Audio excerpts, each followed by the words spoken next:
આજે આપણે રેડીમેડ ગળાની કુર્તી કટિંગ કરીશું. જે આપણે પાછળના ભાગમાં અને આગળના ભાગમાં નાનો મોટો થાય એ પણ નહીં થાય એના માટે આપણે એકદમ કમ્પ્લીટ રેડીમેડ કુર્તીનું જે ગળું આવે છે એનું કટિંગ કરતા શીખીશું. તો સૌ પહેલાં આપણે જે કુર્તીનું માપ આપ્યું હોય એને અવળું કરી લેવાનું છે. જે રેડીમેડ ગળાનું વર્ક કરેલું હોય એને ડબલ કરી અને એક જ કપડું લેવાનું છે. ડબલ કપડું અંદર નથી લેવાનું. જે રેડીમેડ ગળું આવે છે રેડીમેડ એ ગળાને ડબલ કરી લેવાનું છે.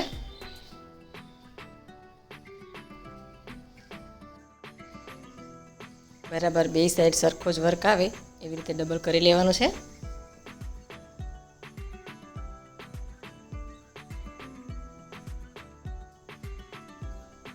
જે રેડીમેડ ગળું આવે છે તેનું કાપડ બહુ ઓછું આવે છે એટલા માટે આપણે કાપડનો પાછળનો ભાગ પછી લેશું. પહેલાં આગળનો ભાગ લઈ લેવાનો છે.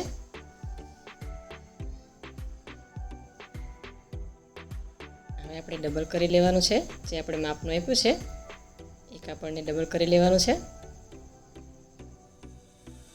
ડબલ કરી અને જે ગળાને આપણે વર્ક કરેલું છે ત્યાં બરાબર એ જ સાઈડ રાખવાનું છે.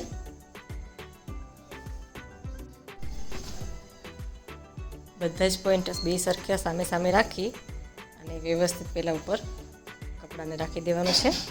જે આપણે માપની કુર્તી આપેલી છે એને વ્યવસ્થિત ડબલ પટ્ટી રાખી અને પોઈન્ટ ટુ પોઈન્ટ સરખા મેળવીને રાખી દેવાના છે.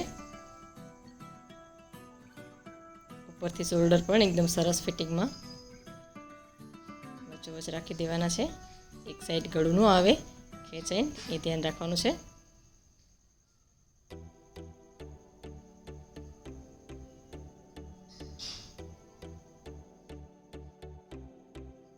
આપણે પહેલાં આમાં પાછળ આપણે છે ગળાનો આગળનો ભાગ પણ આમાં દોરવાનો છે આપણે પાછળનો ભાગ.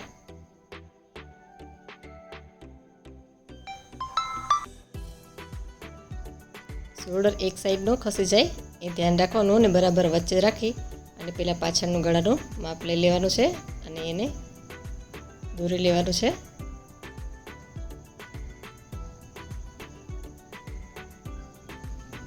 આપણે જે વર્ક કરેલું છે એ ગળું લીધું છે પણ એમાં આપણે પાછળનો સાઈડ પહેલાં દોરવાની છે અને પછી આગળની સાઈડ દોરશું.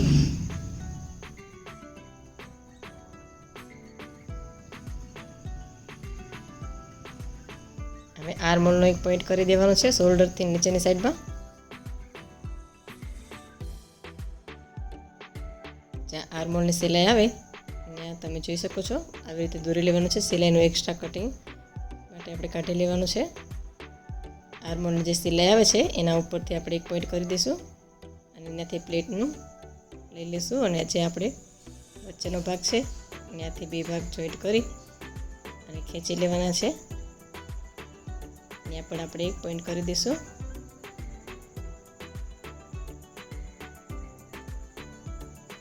હવે આર્મહોલની નીચેની સાઈડમાં આપણે એક પોઈન્ટ કરી લઈશું.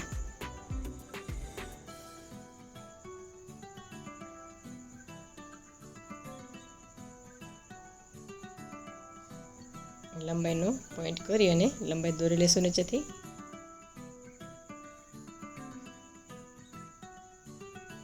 બાજુમાં પટ્ટી વડે એક્સ્ટ્રા કાપડ આપણે એનું રાખવાનું છે.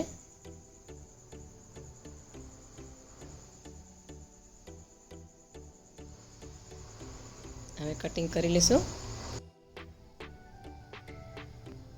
તો જે આપણે દોરેલું છે એની અંદરની સાઈડમાં રાખી અને કટિંગ કરી લઈશું.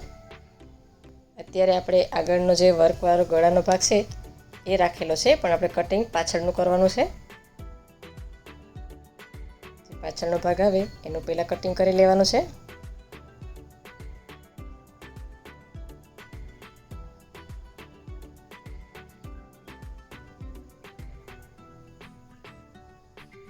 રેડીમેડ ગળું આવે જે વર્કવાળું એને આવી જ રીતે કટિંગ કરવાનું. પહેલાં આગળનો ભાગ રાખવાનો પણ દોરી અને પહેલાં અલગથી આપણે પાછળનો ભાગ કટિંગ કરી લઈશું અને પછી પાછળનો ભાગ આ ભાગ મૂકી અને કટિંગ કરી અને ફરીથી પાછો આપણે આગળનો શેપ આમાં આપી દઈશું ગળાનો અને આર્મહોલનો.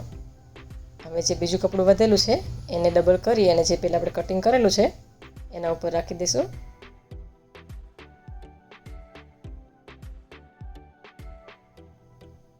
અને અને જે પાછળનું દોરેલું છે એ જ પ્રમાણે બીજા કપડામાં પાછળનો ભાગ કટિંગ કરી લેશું. જે શેપ આપણે પહેલાં દોરી અને કટિંગ કર્યો છે એ જ કટિંગ કરવાનો છે.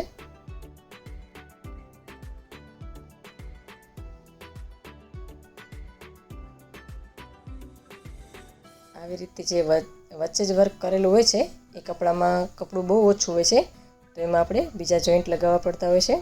તમે જોઈ શકો છો આટલી લંબાઈ આપણે પાછળના ભાગમાં ઓછી થઈ છે, તો ત્યાં આપણે સીધું કટિંગ કરી અને કોઈ અલગથી પેટર્ન મૂકી દઈશું અને બીજું નીચે કપડું ચડાવી દઈશું પાછળના ભાગ માટે.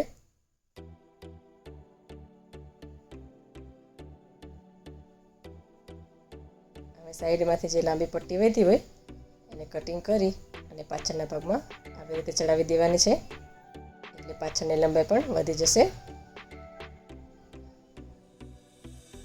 અત્યારે આપણે જે સમોસા લેસ આવે છે એને કવર કરી અને ખાલી સમોસા દેખાય એ માટે પેટર્ન બનાવી છે. તમે પાઇપિંગ કે કોઈ પણ બીજી ડિઝાઇન કરી શકો અને પાછળના ભાગમાં લંબાઈ આવી રીતે કરી શકો.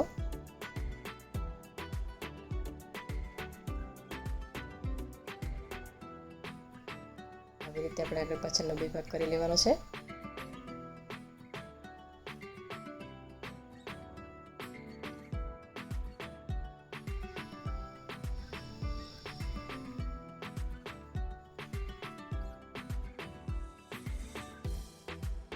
પટ્ટીનું માપ લઈ અને પટ્ટી કટિંગ કરી અને પાછળના ભાગમાં આપણે મૂકી દઈશું. સિલાઈ કરતી વખતે આપણે પહેલાં પટ્ટી બનાવી લેવાની. હવે જે આપણે પાછળના બે એક સરખા માપ કરીને કટિંગ કર્યા એમાંથી આગળનો ગળાનો ભાગ પાછો લઈ લેવાનો છે અને એને ફરીથી જેટલું આપણે ગળાનો આગળનો શેપ છે એટલું સિલાઈનો એક્સ્ટ્રા અલગ કટિંગ રાખી અને ગળાનો ગોળ શેપ લઈ લેવાનો છે.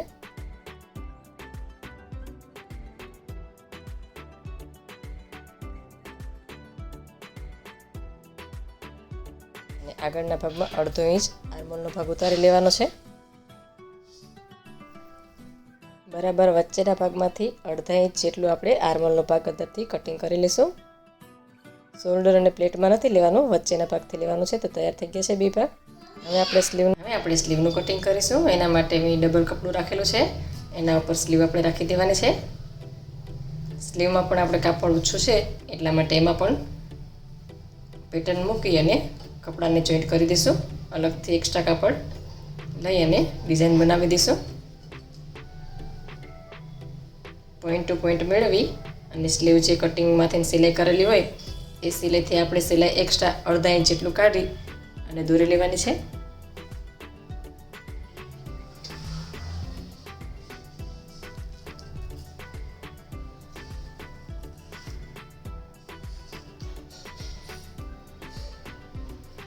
હવે આપણે સ્લીવને પણ કટિંગ કરી લઈશું.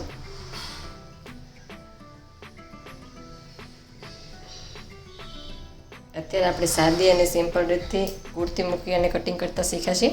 જો તમારે બોડી ફિટિંગથી શીખવું હોય તો મને કમેન્ટમાં કહેજો. તો આગળનું કુર્તીનું માપ આપણે બોડી ફિટિંગથી શીખીશું. હવે આપણે આર્મહોલથી 1/2 ઇંચ આપણે સ્લીવનો ભાગ આવે આમાં પણ 1/2 ઇંચનું આપણે સિલાઈનું કટિંગ કરી લેવાનું છે. આગળનો ભાગ 1/2 ઇંચ જેટલું ઉતારીને કટિંગ કરી લેવાનો સ્લીવમાં.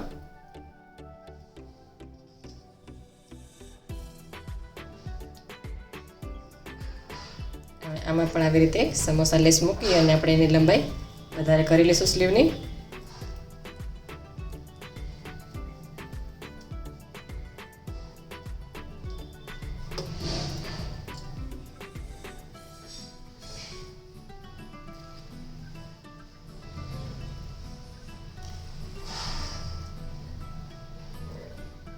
એક્સ્ટ્રા કાપડ લઈ અને આવી રીતે આપણે લંબાઈનું માપ કરી અને પેટર્ન બનાવી લઈશું.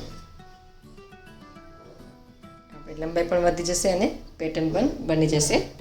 રેડીમેડ જે ગળાનું માપ આવે છે એમાં આવી જ રીતે કપડાં જોઈન્ટ કરવા પડે છે કે એમાં વચ્ચોવચ્ચ બરાબર ભરેલું હોય છે, વર્ક કરેલું હોય છે.